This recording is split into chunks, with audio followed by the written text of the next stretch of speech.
क्रिया राष्ट्रीय घटनाक्रम वर्ष 2025 के प्रमुख चैप्टर 47 है इसका, और जुलाई मंथ को इसमें करेंगे हम लोग। शिक्षा मंत्रालय द्वारा केंद्रीय विश्वविद्यालयों के लिए राष्ट्रीय स्तर पर कुलपति सम्मेलन केवड़िया गुजरात में आयोजित किया गया। यानी कि राष्ट्रीय स्तर पर कुलपतियों का सम्मेलन केवड़िया गुजरात में हुआ। और समुद्री सहयोग को बढ़ावा देने के लिए पत्तन पोत परिवहन जलमार्ग मंत्रालय द्वारा इंडिया हाउस लंदन में भारतीय समुद्री निवेश सम्मेलन का आयोजन किया गया। यानी कि भारतीय समुद्री निवेश सम्मेलन का आयोजन कहाँ पर किया गया? तो यह भारत में नहीं हुआ है। भारतीय समुद्री निवेश सम्मेलन का आयोजन इंडिया हाउस में हुआ है, जो कि लंदन में है। और जब ये समुद्री आ गया तभी पतन पोत परिवहन जलमार्ग मंत्रालय का होगा। ऑपरेशन मिडमैक्स जो है ड्रग सिंडिकेट का भांडाफोड़ किया है। और ड्रग सिंडिकेट से संबंधित से ऑपरेशन मिडमैक्स, जिसको कौन लेके आया? एनसीबी लेके आया है, नारकोटिज्म कंट्रोल ब्यूरो का है मिडमैक्स। नीति आयोग ने क्या किया? उत्तर पूर्वी क्षेत्र का दूसरा संस्करण जो है नीति आयोग प्लस यूएनडीपी ने उत्तर पूर्वी क्षेत्र जिला का एसडीजी सूचकांक दूसरा संस्करण इसका जारी किया है, जिसमें मिजोरम, सिक्किम और त्रिपुरा के सभी जिले जो है फ्रंट रनर है। और इसमें प्रथम स्थान पर मिजोरम का हनाथियाल है और अंतिम स्थान पर अरुणाचल प्रदेश का लॉन्गडिंग है। केंद्रीय गृह मंत्री अमित शाह ने क्या किया? पुणे में राष्ट्रीय रक्षा अकादमी, पुणे के कहाँ पे? तो राष्ट्रीय रक्षा परिषद में पेशवा बाजीराव प्रथम की प्रतिमा का अनावरण किया है। केंद्रीय गृह मंत्री और सहकारिता मंत्री अमित शाह जो हैं उन्होंने गुजरात के आणंद में भारत के पहले राष्ट्रीय स्तर के सहकारी विश्वविद्यालय, भारत का पहला राष्ट्रीय स्तर का सहकारी विश्वविद्यालय कौन सा है? त्रिभुवन सरकारी विश्वविद्यालय, जो कि गुजरात के आणंद में स्थापित किया गया है। ये क्या करेगा? तो सहकारी शिक्षा को, नवाचार, रोजगार को बढ़ावा देगा। तेगवीर सिंह जो हैं ये 6 वर्ष के बच्चे हैं। तेगवीर सिंह जो सबसे कम उम्र के यूरोप की सबसे ऊंची चोटी माउंट एल्ब्रूस पर चढ़ने वाले बने सबसे कम उम्र के व्यक्ति। तेगवीर सिंह जो पंजाब के हैं 6 वर्ष के, यूरोप की सबसे ऊंची चोटी माउंट एल्ब्रूस पर। उसके बाद है यहाँ पे रिक्लेम जो है वो किससे संबंधित है? तो खनन से संबंधित है। और खनन निर्भर क्षेत्र में पारिस्थितिकी बहाली को बढ़ावा देने के लिए लाया गया। रिक्लेम जो कौन लाएगा? तो खनन और कोयला मंत्री लाएगा। तो कोयला खान मंत्री कौन है? जी किशन रेड्डी द्वारा। रिक्लेम किससे? खनन से संबंधित है। एकीकृत बाढ़ पुनर्अनुमान प्रणाली सी फ्लड का शुभारंभ किया है। किसने किया है? तो जल शक्ति मंत्री द्वारा किया गया एकीकृत बाढ़ पुनर्अनुमान फ्लड का। और ये क्या करेगा? ये वेब आधारित प्लेटफॉर्म है जो पहले से ही मानचित्रण करेगा और उसका पूरा अनुमान लगाएगा।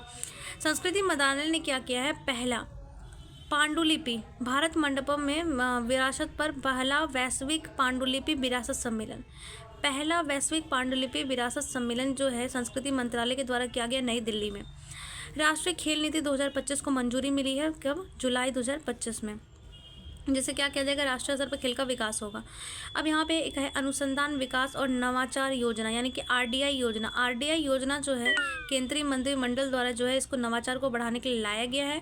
और इसके लिए 1 लाख करोड़ रुपए की निधि को जो है क्या कहते हैं रखा गया। इसका बजट 1 करोड़ रुपए की निधि। उसके बाद क्या है? इसका उद्देश्य जो है निजी क्षेत्रों में क्या करेगा? प्रोत्साहित करेगा। इसके लिए या तो उसको कम पे या 0 पे ब्याज दरों पे उसको जो है ऋण मिलेगा, वित्त पोषण प्रदान किया जाएगा। कर्मचारी राज्य बीमा योजना क्या है? तो कर्मचारी राज्य बीमा योजना की 196वीं वर्षगांठ के दौरान सेप्री, कर्मचारी राज्य बीमा योजना निगम के 196वीं वर्षगांठ के अवसर पर सेप्री सेप्री 2025 जो है इसको योजना को मंजूरी दी गई है। जो सेप्री है इसका उद्देश्य है जो भी अनौपचारिक या वंचित श्रमिक है उसको सामाजिक और स्वास्थ्य सुरक्षा मिले। सेप्री मजदूरों से संबंधित है।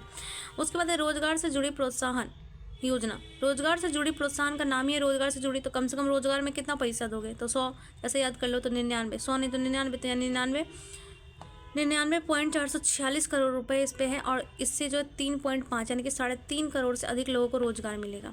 महाराष्ट्र सरकार ने सार्वजनिक गणेश उत्सव, अब सार्वजनिक गणेश उत्सव को राज्य महोत्सव कौन घोषित करेगा? जहाँ पे सबसे ज़्यादा धूमधाम से मनाया था कहाँ? महाराष्ट्र में। तो महाराष्ट्र ने इसको क्या किया? राज्य महोत्सव घोषित कर दिया गणेश उत्सव को। और ये जो शुरू हुआ था वो 1893 में तिलक ने शुरू की थी इस परंपरा को। लोकसभा अध्यक्ष ओम बिरला ने राज्यों को केंद्र शासित प्रदेशों में शहरी स्थानीय निकायों के अध्यक्षों के पहले राष्ट्रीय स्तर पर 2 दिवसीय सम्मेलन का उद्घाटन, यानी कि राष्ट्रीय स्तर पर शहरी निकायों का, राष्ट्रीय स्तर पर शहरी स्थानीय निकायों का क्या किया गया? सम्मेलन बनाया गया 2 दिन के लिए, राष्ट्रीय स्तर पर बुलाया गया पहली बार। और इसको हरियाणा के गुरुग्राम में बुलाया गया। यहाँ पे हुआ कहाँ पे? हरियाणा के गुरुग्राम में हुआ। अब यहाँ पे विश्व धरोहर समिति की 47वां सत्र का आयोजन किया गया पेरिस में। विश्व धरोहर समिति का 47वां सत्र का आयोजन पेरिस में किया गया, जिसमें मराठा सैन्य परिसंघों को 44वें धरोहर के रूप में शामिल किया गया। ये जो मराठा परिसंघ है इसमें 12 परिसंघ है, जिसमें से 11 महाराष्ट्र में है। केवल एक ही परिसंघ ऐसा है जिंजी किला, जो तमिलनाडु में है। उत्तराखंड में 5 लाख पौधे लगाकर हरेला पर्व मनाया गया। हरेला पर्व जो है कहाँ पे मनाया गया? उत्तराखंड में। हरेला पर्व मनाया गया उत्तराखंड में। हरेला पर्व क्या है? तो 5 लाख पौधे लगाकर मनाया गया। यहाँ पे अर्थुनकल पुलिस स्टेशन, जो कि कहाँ का है? केरल के अलपुझा में स्थित है अर्थुनकल पुलिस स्टेशन। इसको क्या मिला है? भारतीय मानक ब्यूरो ने इसको ISO प्रमाणन दिया है। भारतीय मानक ब्यूरो ने ISO प्रमाणन किसको दिया है? तो अर्थुनकल पुलिस स्टेशन को दिया है। और ये देश का पहला ऐसा पुलिस स्टेशन है जिसको ISO प्रमाणन मिला, अर्थुनकल पुलिस स्टेशन केरल में। भारत सरकार ने PM E-ड्राइव योजना के तहत क्या किया है?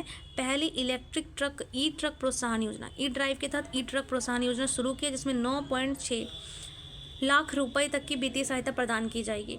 अब यहाँ पे 11वां मक्का शिखर सम्मेलन हुआ। तो पहले तो मक्का शिखर सम्मेलन कहाँ पे हुआ? तो नई दिल्ली में। अब मक्का है तो मक्का मंत्रालय तो आएगा ही, इसके साथ क्या आएगा? तो मक्का अनुसंधान संस्थान के साथ फिक्की दोनों ने मिल करके इसको संचालित किया या आयोजित किया है 11वां मक्का शिखर सम्मेलन। और इसमें क्या कहा गया है? यहाँ पे जो है ये नई दिल्ली में, जिसमें मक्का के अनुसंधान को बढ़ावा दिया जाएगा। अब बिहार में क्या किया गया? जितनी भी सरकारी नौकरी है उसमें महिलाओं के लिए 35% आरक्षण ला दिया गया है। बिहार में जितनी भी सरकारी नौकरी है उसमें। अगला है कि पंजाब के फाजिल्का में लकड़ी से निर्मित गुरुद्वारा का खोला गया। अब ऐसे याद रखेंगे, गुरुद्वारा तो गुरुद्वारा कहाँ का होगा? पंजाब का। लकड़ी से निर्मित तो लकड़ी हो गया फाजिल, एक्स्ट्रा हो गया, तो फाजिल से फाजिल का। लकड़ी से निर्मित गुरुद्वारा फाजिल का पंजाब में। अब लद्दाख के लेह में पहला खगोल पर्यटन महोत्सव आयोजित किया गया। मतलब खगोल पर्यटन, लेह तो फेमस है ही पर्यटन के लिए, तो कहा कि इसको क्यों ना साइंस से जोड़ दें। तो विज्ञान आधारित पर्यटन को बढ़ावा देने के लिए यहाँ पे पहला खगोल पर्यटन महोत्सव बनाया गया। कहाँ पे? लद्दाख के लेह में। अब यहाँ पर टाइम 100 क्रिकेटर लिस्ट 2025, इसमें जो है नाम शामिल हुआ है प्राजक्ता कोहली का, जिसको मोस्टली सेन के नाम से जाना जाता है। प्राजक्ता कोहली या मोस्टली सेन को टाइम 100 क्रिकेटर की लिस्ट में शामिल होने वाली भारत के पहले क्रिकेटर हैं। भारत के पहले हैं। उन्होंने डिजिटल दुनिया में मोस्टली सेन के नाम से जाना जाता है, वही चीज़ कह रहे हैं यहाँ पे। अब यहाँ पे है कि एग्रीटेक इनोवेशन हब। तो एग्रीटेक है, तो जब भी एग्रीटेक है तो कृषि संबंधित होगा। एग्रीटेक किसान इनोवेशन हब कहाँ पे खोला गया? तो मेरठ में। मेरठ के सरदार वल्लभ भाई पटेल कृषि और प्रौद्योगिकी विश्वविद्यालय में एग्रीटेक इनोवेशन हब का उद्घाटन किया गया। और ये किसने किया? तो ये क्या? धर्मेंद्र प्रधान और श्री जयंत चौधरी ने किया। अब हिमाचल प्रदेश का पहला राज्य बना है जो क्या किया है? तो जैसे हम लोग राशन PDS में क्या होता है कि हम लोग अंगूठा लगाते हैं, तो यहाँ पे फेस आधारित कर दिया गया। फेस से क्या किया जाएगा? ऑथेंटिकेशन किया जाएगा फेस से। फेस अयुत यहाँ पे लिखा हुआ है, शुरू किया गया है। कहाँ पे? हिमाचल प्रदेश में। अब यहाँ पे है विदेश मंत्रालय और परमाणु ऊर्जा विभाग ने क्या किया है? बिम्स्टेक देशों के लिए बिम्स्टेक कैंसर क्षमता निर्माण कार्यक्रम का आयोजन किया है। बिम्स्टेक कैंसर क्षमता निर्माण कार्यक्रम का आयोजन किसने किया है? तो DAE ने किया है। किसने किया है? DAE ने किया है। विदेश मंत्रालय और परमाणु ऊर्जा विभाग ने किया है। ये क्या करेगा? तो कैंसर से ये जो है बिम्स्टेक देखभाल क्या करेगा? क्षमता निर्माण कार्यक्रम के पहले चरण का शुभारंभ हुआ है। और ये जो स्टार्ट हुआ है वो कहाँ से हुआ? मुंबई के टाटा मेमोरियल सेंटर से स्टार्ट हुआ है। अब हम लोग नेक्स्ट टॉपिक करेंगे नेक्स्ट वीडियो में।